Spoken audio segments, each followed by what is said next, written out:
a ideia desse vídeo surgiu de um comentário que eu recebi lá na página do Facebook. Uma moça comentou que não dava para generalizar. Tem crianças que conversando elas aprendem, mas que tem outras que você precisa bater.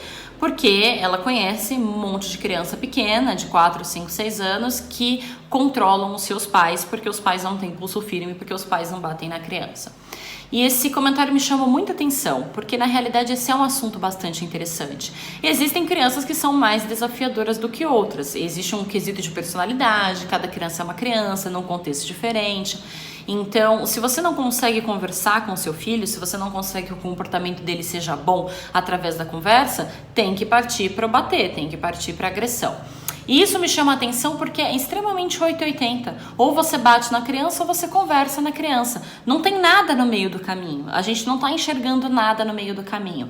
Cadê o meio termo? Por que eu tenho que ir para os dois lados? Ou eu vou fazer uma educação só pautada na conversa, ou eu vou fazer uma educação pautada nos castigos, pautada no bater. O que tem aqui nesse intervalo que eu não estou enxergando? Porque não existem só essas duas formas de lidar com o ser humano, não é simplesmente falando ou batendo. O comportamento das pessoas, dos seres humanos de modo geral, existe porque tem uma demanda por trás. Então, se eu vou comer, é porque eu tô com fome. Se eu vou dormir, é porque eu tô com sono. Se eu grito com você, é porque eu estou bravo. Tudo tem um porquê por trás. Nós fazemos aquilo por conta de uma demanda. Tem alguma coisa por trás que eu preciso e que eu tô fazendo aquilo porque eu quero aquela coisa.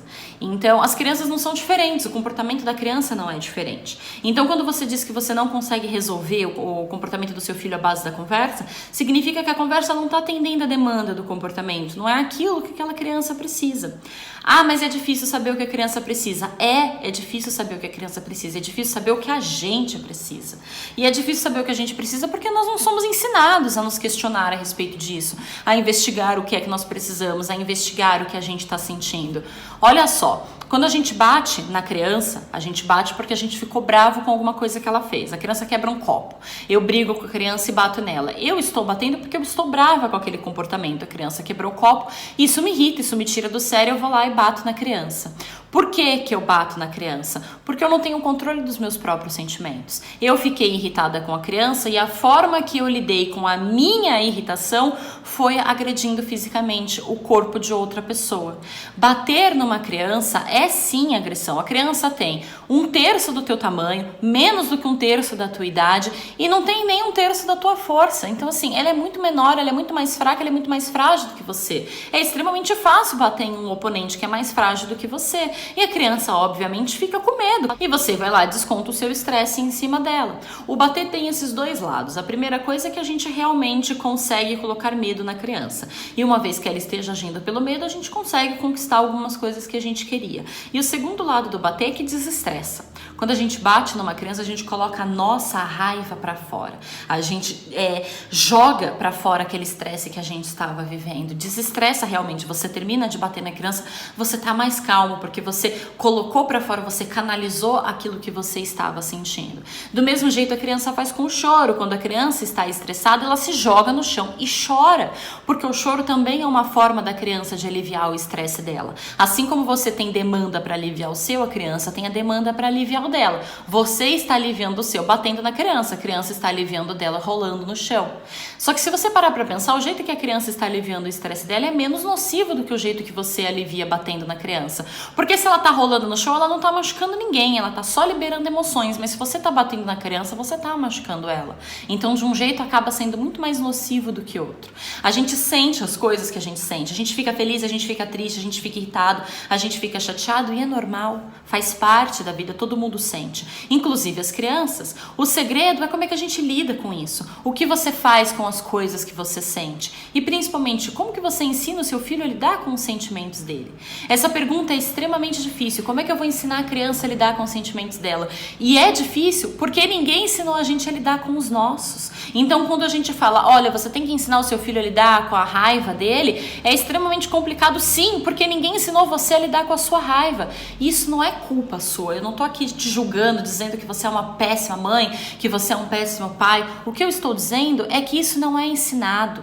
Na nossa cultura em que a gente bate na criança para tentar ensinar alguma coisa para ela, a gente só coloca medo na criança e na prática não está ensinando nada. Então você tem dificuldade de ensinar o seu filho a lidar com os sentimentos dele porque ninguém ensinou você a lidar com os seus. Isso é culpa sua? Não, não é. Você também já foi criança. E muito possivelmente você apanhou na sua infância. E se o método educacional do qual educaram você, do qual usaram na sua infância foi o de agressão, muito possivelmente é assim que você educa os seus filhos também. Por quê? Porque foi assim que você aprendeu a fazer. E principalmente porque ninguém te ensinou como que você lida com a raiva que você sente. O que você faz com a frustração que você sente? A criança, quando quebra um copo, isso te deixa bravo e você tem o direito de ficar bravo. Ok, mas o que você vai fazer com isso que você está sentindo? É difícil, é complicado. A maior parte das pessoas não recebem educação emocional em casa. A maior parte das pessoas não é preparado para a vida nesse sentido.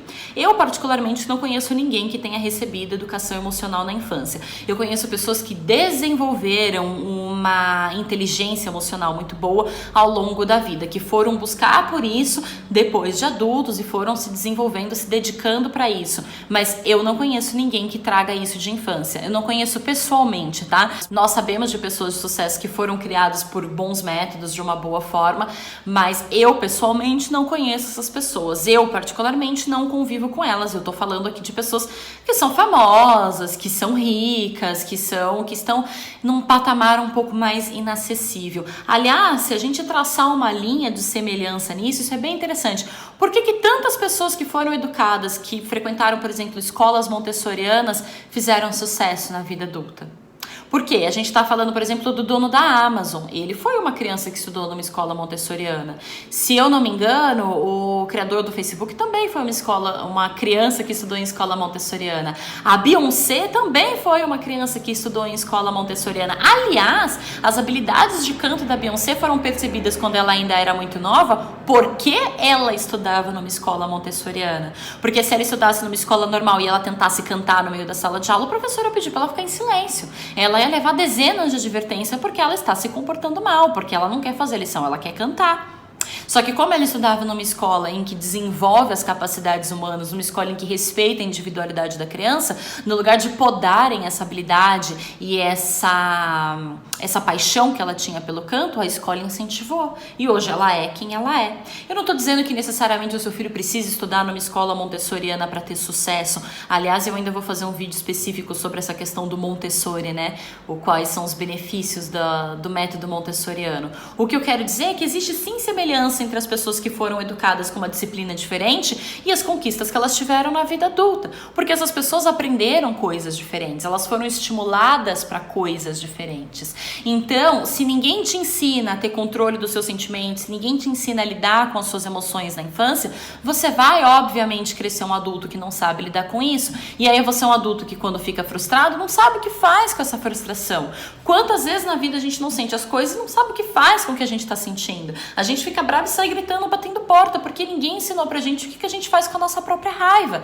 A raiva sequer é um sentimento permitido na sociedade. É considerado ruim. Não, você não pode sentir raiva. Sentir raiva é feio, sentir raiva é ruim.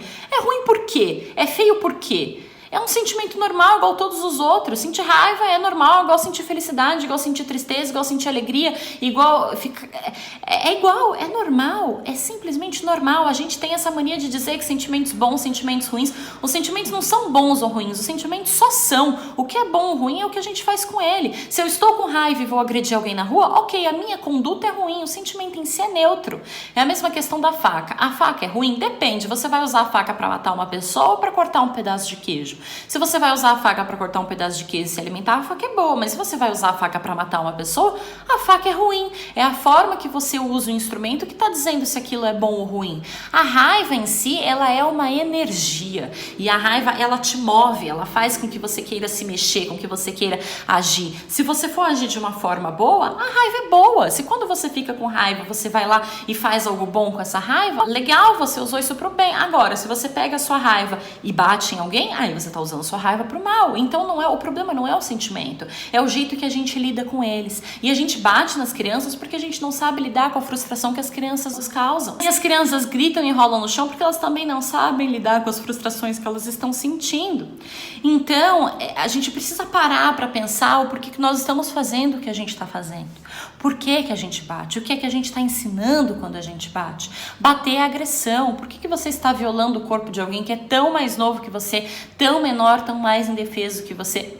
Mais profundo do que isso, por que que você está agredindo alguém que você ama? Porque se a gente bate nos nossos filhos, e são os nossos filhos as pessoas que a gente mais ama no mundo, que sentido que isso faz? Que sentido que isso faz? Por que que nós estamos fazendo isso?